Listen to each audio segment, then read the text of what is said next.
Hello, gorgeous angels. It is Olivia Grace, and I'm back with another video. And it is day 9 of my 30-day video challenge. I am doing 30 videos in a row every day this month. So if you guys are interested, then it would be a great time for you to subscribe and be a part of the community. I feel like I have my own way that I teach manifestation and look at manifestation, and it could be something that can help you if you're, whatever, still struggling. I also do offer coaching, and I create custom guided sat scenes and custom guided revision scenes.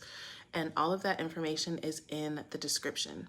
So today we're talking about this one core belief that is preventing you from your next big manifestation. And I feel like having this belief or having this block, and I want to address that really quick too.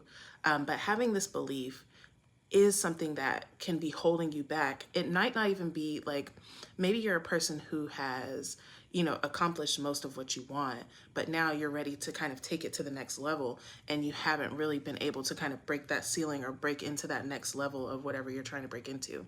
So first I want to talk about blocks or whatever, because everybody lately, people say like, oh, you don't have any blocks, people are only saying that you're blocked so that you get coaching with them and all these things.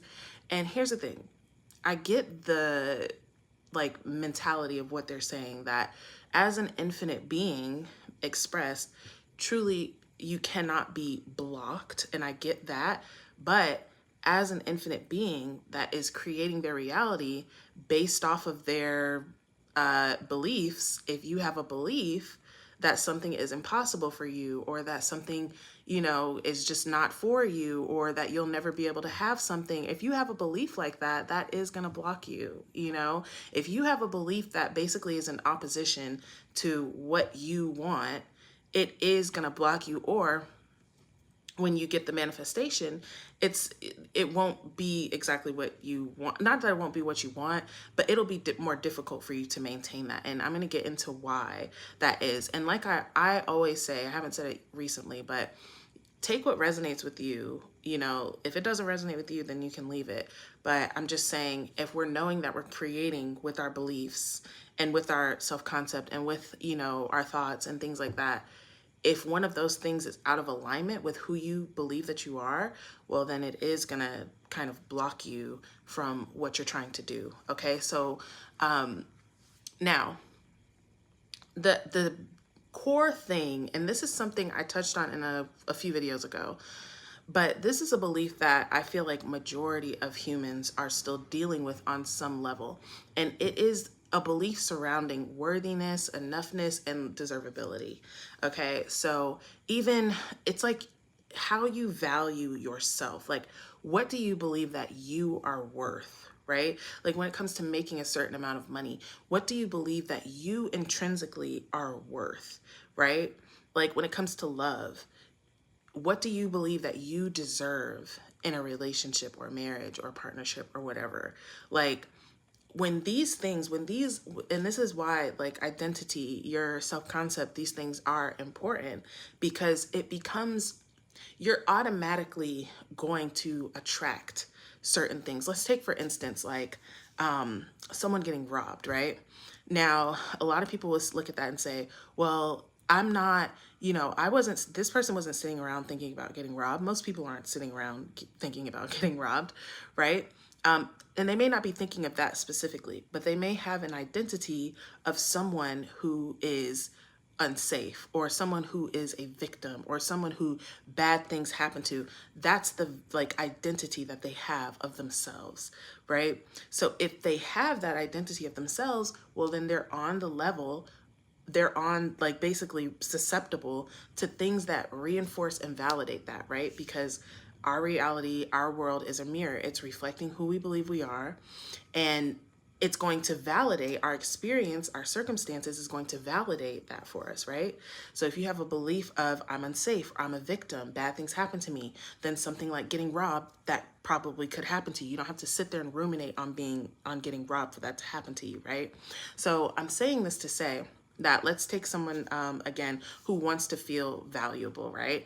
And they go about trying to, maybe manifest more money or manifest a better partner, a better relationship, to feel more value, to feel more worthy, right? And those things may fulfill that for maybe a few minutes, but then there's still that feeling of it's still not there because the identity shift has not happened. And I talk about this a lot too, that we are kind of trying to use outside manifestations to tell us who we are, to reinforce who we are, when we already know that it's the opposite way around. We tell ourselves who we are, and then the outside is going to validate that. That's why people struggle so much with the 3D, because they're looking to the 3D to validate who they are, rather than validating who they are, deciding who they are, and then allowing the 3D to unfold and validate that.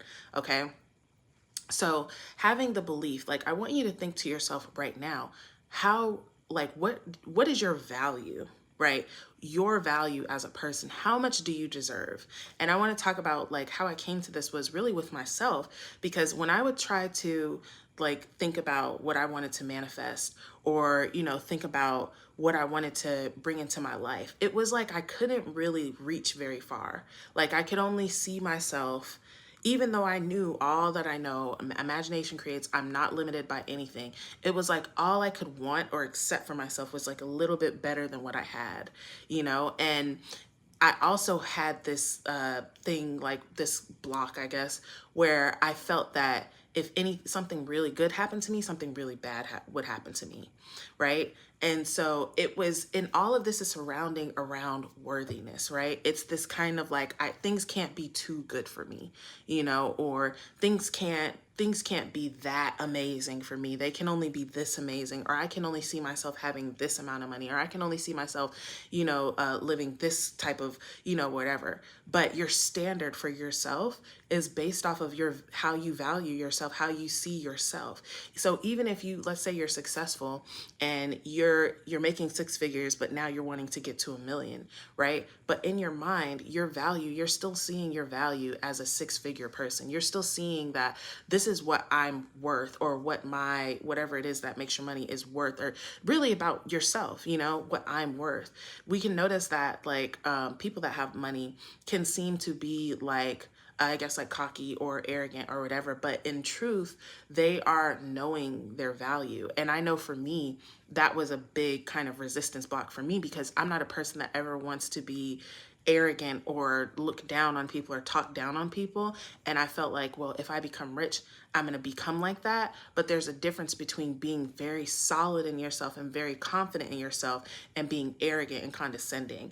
And sometimes it can get to that way, but if you know yourself, you don't have to become that way, right? But I do believe, like, knowing that you're worthy, right? And really, like, how to even begin to tap into this, because this is something for me, you guys, that I really struggled with for a long time, and I'm now, like, coming out of it.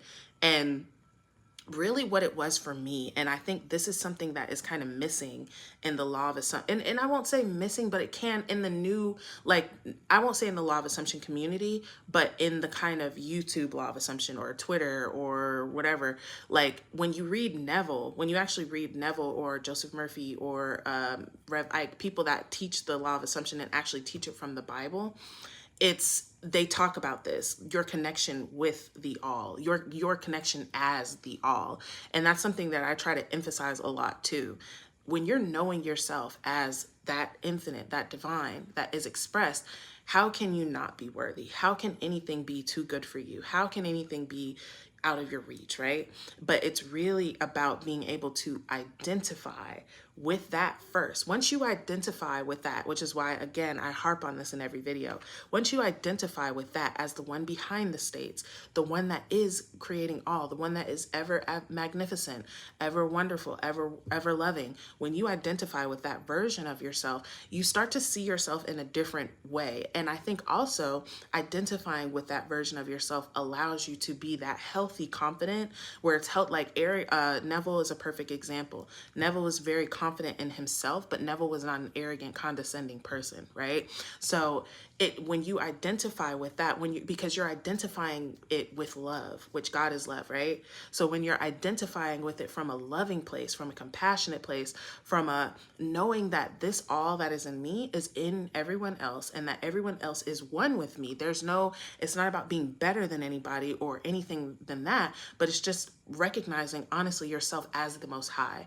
And the last thing that I'll say about this is, and I talked about this in another video too, which I think I'll link in the description for you guys so you can check it out, but it's about stop seeing yourself as a project, okay? And I'm not telling you not to grow, you guys. I'm not saying not to grow or to become better or anything. These things will be actually inevitable. It's just going to be an automatic response to you coming into a different version, like a different view of yourself, okay? When you start to come into the view of yourself, of seeing yourself as somebody who is worthy of the best, deserving of the best, start telling yourself these things, you guys. I deserve the best.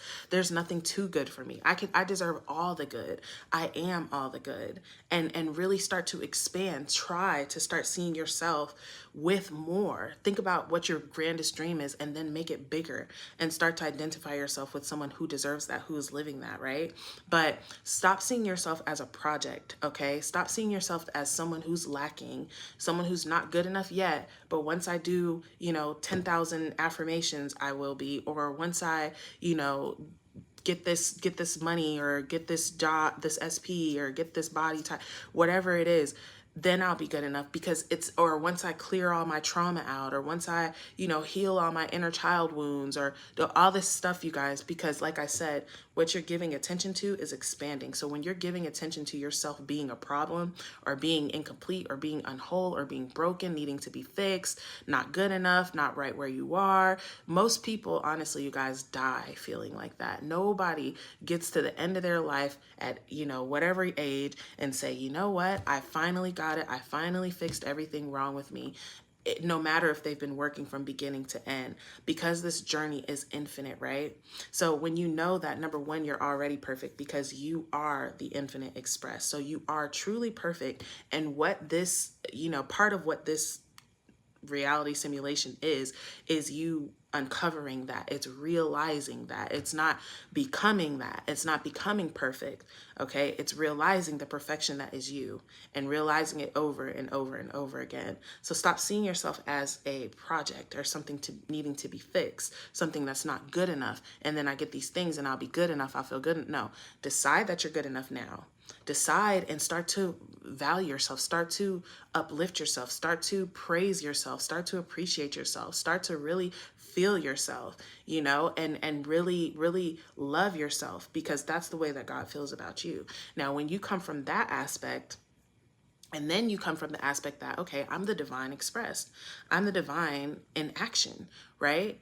And then you can start to build this kind of self-concept and this self-worth that is so much bigger and larger than just, oh, I'm just this little worm that hopefully if I get this SP, I'll finally know what it is to be loved. You're so much bigger than that, you guys. And again, it's not becoming that. It's just realizing that. Okay, so let me read these comments real quick.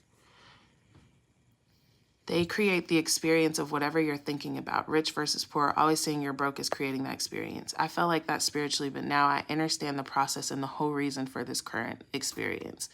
Yes. Yes, we are creating whatever experience that we identify with. And I think really though, you guys, like understanding that you your identity of yourself is almost like I hate to put it this way, but follow what I'm saying. It's almost like you have a price tag on yourself.